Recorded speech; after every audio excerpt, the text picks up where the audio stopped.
Hello, welcome back to another episode.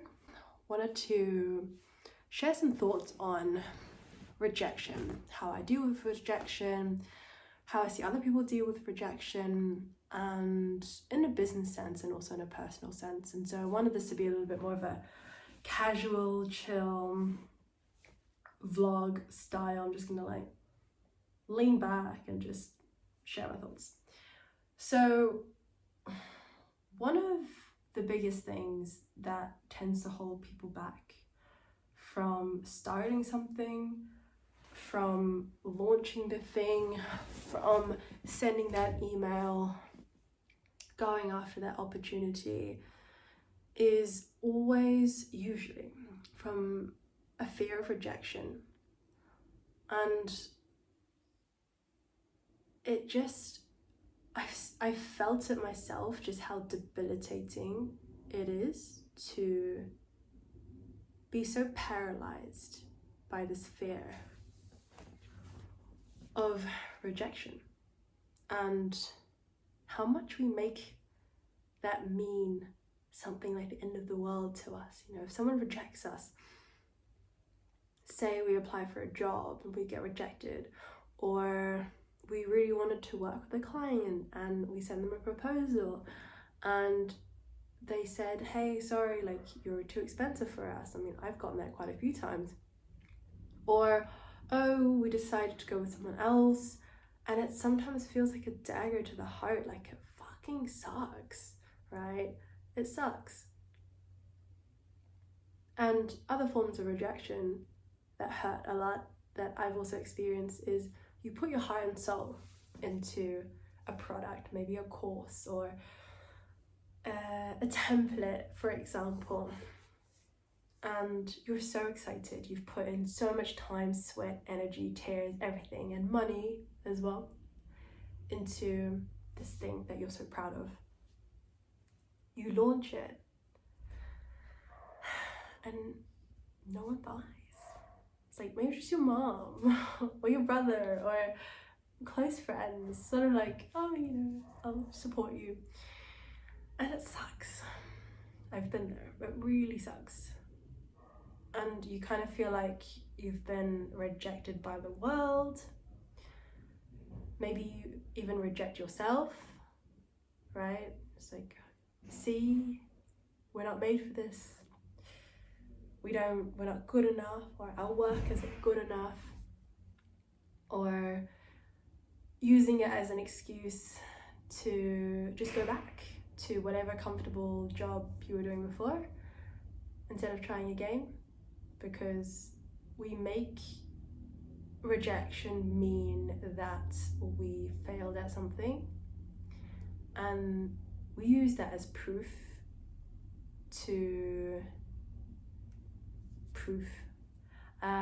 I think proof is the right word. We use it to kind of maybe prove to ourselves some of the stories or limiting beliefs that we have.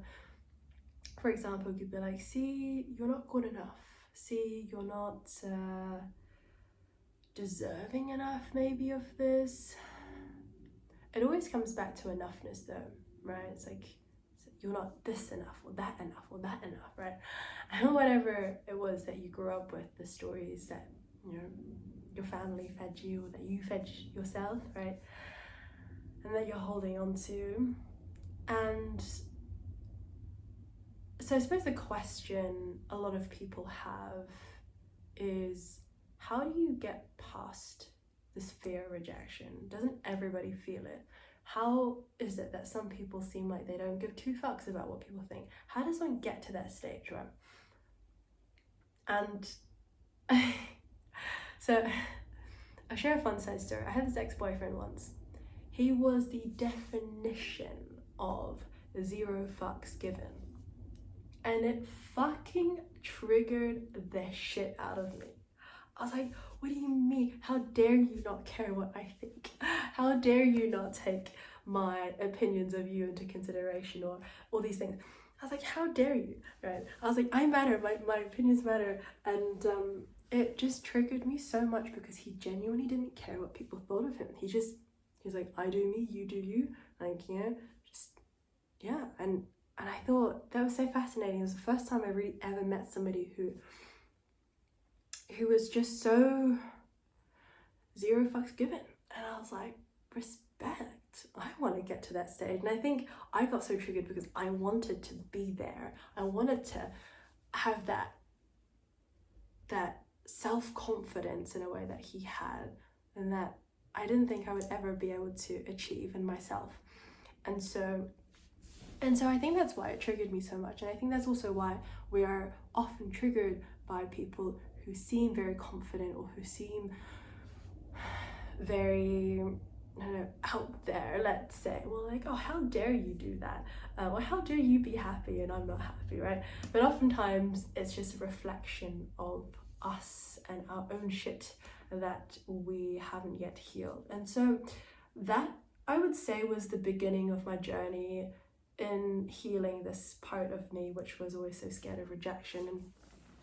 And everybody has their stories, so mine will be very different to yours, maybe.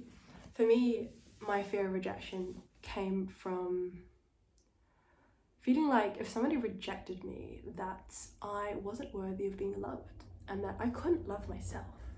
You know, it's like self-love. It's like I couldn't even love myself if the whole world didn't accept me in some way.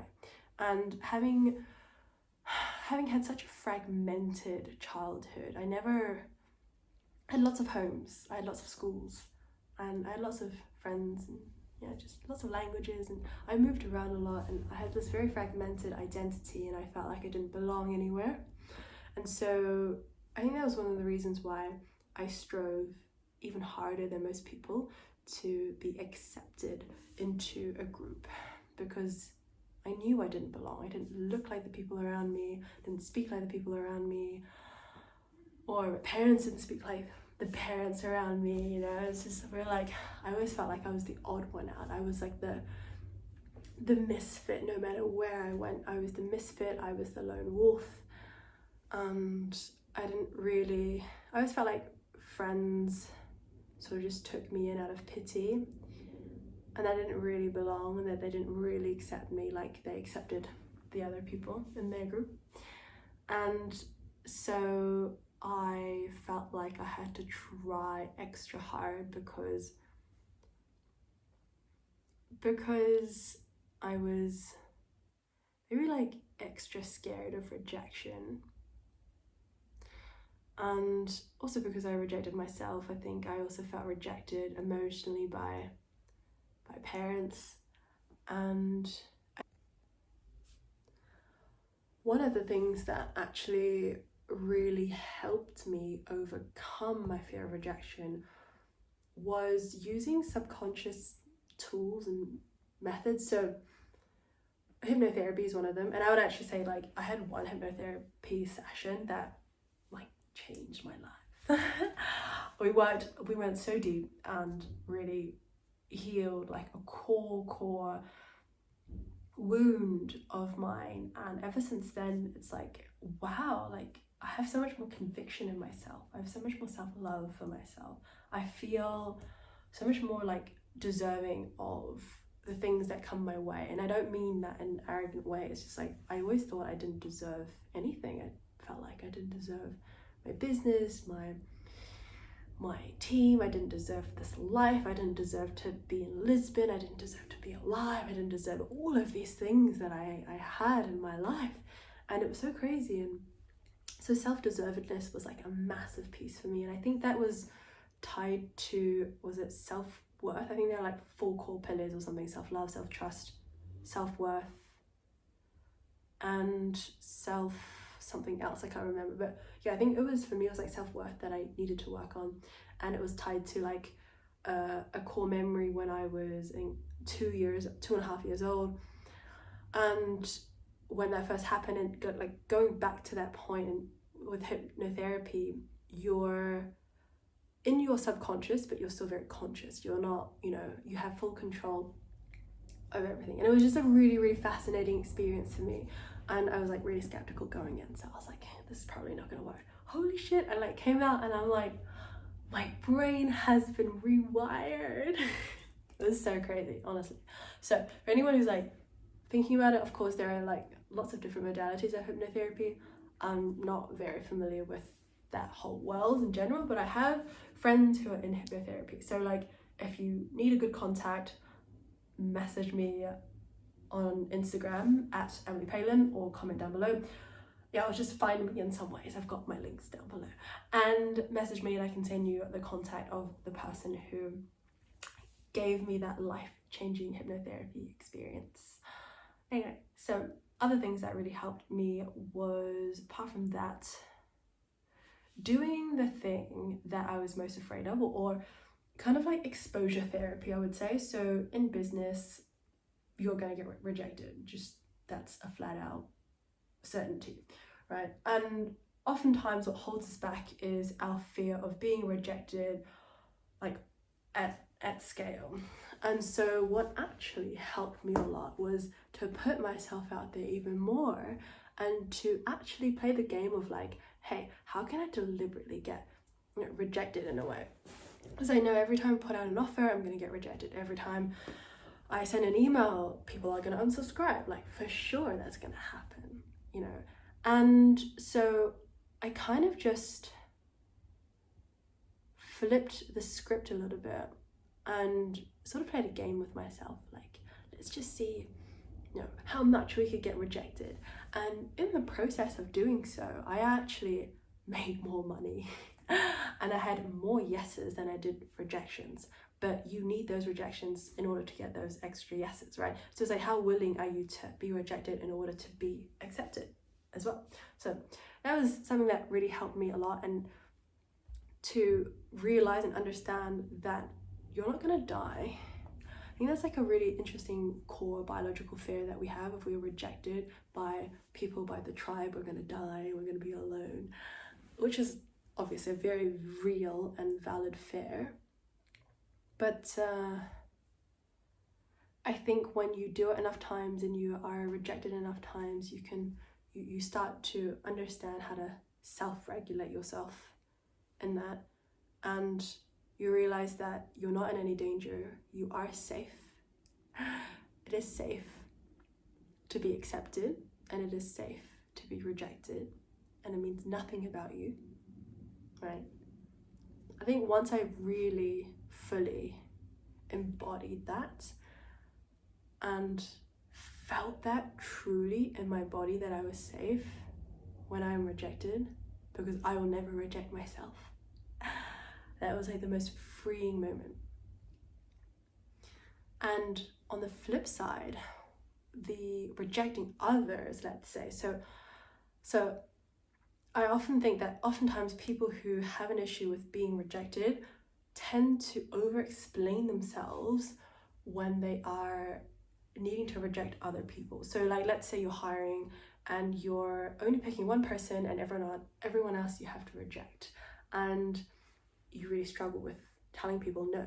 You really struggle with rejecting other people because you feel so awful when you are rejected yourself.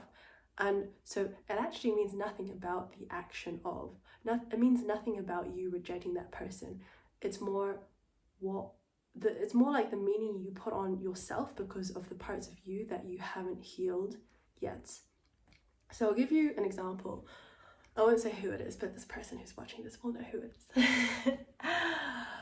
I was helping someone recently who had, I think, 14 rejection emails to write. And he put it off for like 3-4 weeks. It's like, oh, Ems, I know I should have done this ages ago, but it's like, this is gonna take me hours. And I was like, what do you mean it's gonna take you hours to write 14 rejection emails? I was like, it's gonna be like 1 per minute. And he's like, no, you don't understand. I have to like customize it, personalize it. There's so much I have to like, you know, I'm rejecting them. I don't want them to feel worse than they already are, you know? It's like soul crushing, he was saying to me. He said, I remember when I got rejected, I was soul crushed. And then imagine if I was sending this out imagine if I was sending this out and they must feel so bad and their families must be so sad and etc., and their girlfriends and all these things. And I was like, whoa, you are like spinning this way out of proportion than necessary. And so I said to him, okay, I'll do this with you. And we worked through some mindset blocks, and it's like, hey, why are you so afraid? Like, what's the block here? Why are you resisting sending these out? And so that was everything that I just said. He feels like just genuinely really bad, and he kind of puts himself in their shoes, and he's like, it's soul crushing and all these things. So from there, we're like, okay, so what's the kinder thing to do? Basically, is what I said to him. You know, is it kinder to keep them waiting for another week, 2 weeks, waiting in agony, waiting with anxiety, like they don't know if they got the job or not? Maybe them waiting, you're preventing them from applying for another job where they are a better fit for, where they maybe could have gotten accepted, but they don't want to because they really wanted to, they're still waiting to hear back from you.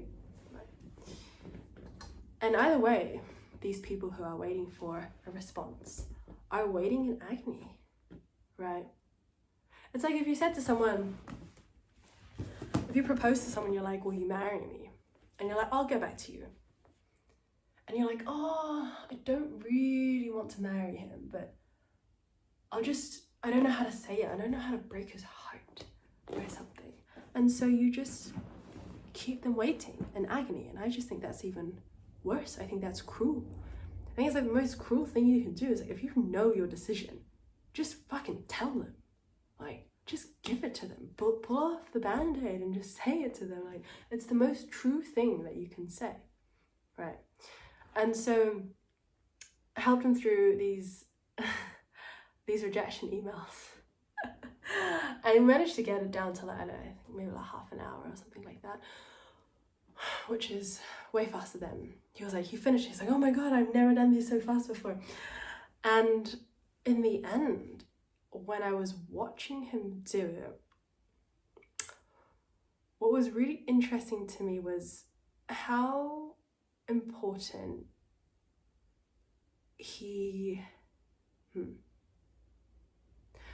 I think what was really important to him was how people perceived him in the rejection. I think he wanted others to think that he's not a bad person, that he's still kind, that he cares, right? And I'm like, you can reject someone and still like care. And he's just one of the person who's sending this person I'm talking about, who's like sending these emails, who's struggling with this, he's actually one of the kindest people I know. He's like the biggest heart, right? I was like, how can anyone think that you have a single bad bone in your body? But he really cares about his image and how other people perceive him, and that really holds him back from actually trying for things. It really holds him back from more effective communication, from just saying things as it is. And he wastes a lot of freaking time on overthinking how he should say things. And so, you know, there's no right or wrong way about it, but what I noticed in his messaging was that he would over-explain himself. Like, oh, the reason why we couldn't accept you was because of XYZ, the budget, or oh, we ended up hiring someone else who was more XYZ. And I was reading it and I was like, that would make me feel worse. Like, just say it. Like, hi, thank you. Like, always start with a thank you, appreciation for the time that they put into the application. And then just say, you didn't make it, right? You didn't make it to the first round of interviews or something. And if they really were a good candidate, you could just say that we thought you were a really good candidate. You have a lot going for you. You have a lot of potential. Maybe say one or two things that stood out, and then just be like, apply for the next round, or thanks, or all the best, and just freaking send the email. I was like, and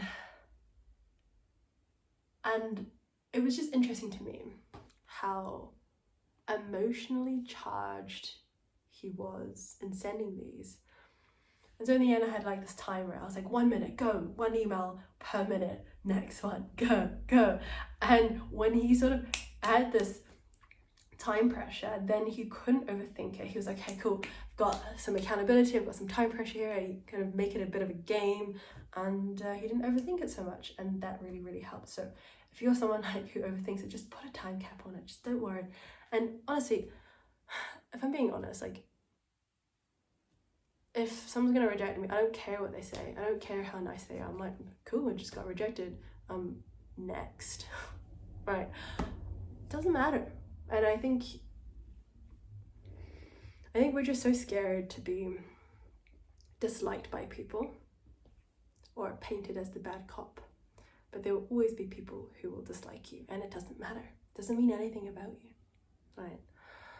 And yeah, so I will share one last story with you because I think it was genuinely really funny. There was another person who ordered an Uber, and it was going to come in 2 minutes. Here we were ordering coffee to go, and he was like, oh no, coffees are going to take longer, but this guy's coming in 2 minutes. I'm going to message him and see if he can wait for us. So he's like, hi, we are grabbing coffee, we will take a little bit longer, would you be able to wait for us? And the guy was like, no. He's like, oh shit, what do I do now? Well, can you cancel? No, I will cancel the ride. And then he tried to cancel the ride, and I was going to charge him like the full fare. And he was like, no, now I cannot cancel the ride anymore. Thank you for your patience and understanding. And I was like, what? Like, highly unnecessary. I mean, like, sure, it's a nice gesture, but this guy who's also driving doesn't necessarily want to be bombarded with messages from you. Like, he's like trying to follow Google Maps, he probably has his podcast or his music on the side, or he's probably talking to his mom or his best friend, and then he's like trying to manage this extra stress of your messages coming in English when he reads Portuguese, and he probably has to like translate it. I'm just like, A, that's adding extra stress onto this guy who just wants to drive and do his job, right? And B, if he arrives and he has to wait an extra 1 or 2 minutes, he waits 1 or 2 minutes. You just pay an extra waiting fare, which is less than the full fare penalty, right? And so it was just interesting, because if I were him, I would have just been like, okay, he'll just come when he comes. We get our coffee when we get our coffee. We'll get to him when we get to him. And if he cancels, then great, like, no cost on us, right? Just, I don't know if this is something that you develop when you've been running a business for like 4 years, and you're just like, wow, this type of stress is just, it's just not even worth my brain energy to sort of entertain. And yeah, I just like, I have zero capacity for this, interestingly enough. And it was just very interesting that we would have had very different reaction to that. And I think he really wanted to be overly kind and to be seen as like a thoughtful, caring passenger who gave him a heads up. And here I was just like, it'll be what it will be, no one cares. Right? Maybe it's just a very like chill, adapted to Lisbon Portuguese mentality now. I used to be very different, obviously. I used to I would have done exactly what this guy would have done, exactly. And so I can relate 100% to where that desire comes from, right? But I just think that there's no need to overthink these things, and a lot of our extra stress and anxiety and overthinking and just like feeling tired at the end of the day is because we just let our energies leak into all of these little scenarios that just, not that they don't matter, but just, if we were to heal that part of us that didn't care if people liked us or not, didn't care if we got rejected or not, I think that it would just solve so many problems, and we would just be so much lighter and just feel so much more freer in our day, and just not so confined by all these social norms, and we just get to be us and think as long as you, I think that as long as you're just speaking your truth, you're not lying to this person, that's like the kindest thing we can do. So anyway, we'll end my spiel on rejection here. And if you want to carry on this conversation, let me know in the comments down below where you're at on your journey of overcoming rejection. And again, like I said, if you do want some contacts or some resources as to how to heal that faster, or just some helpful tips to overcome that, then just let me know. Message me in one of my platforms below, and I'll see you in the next one. Ciao.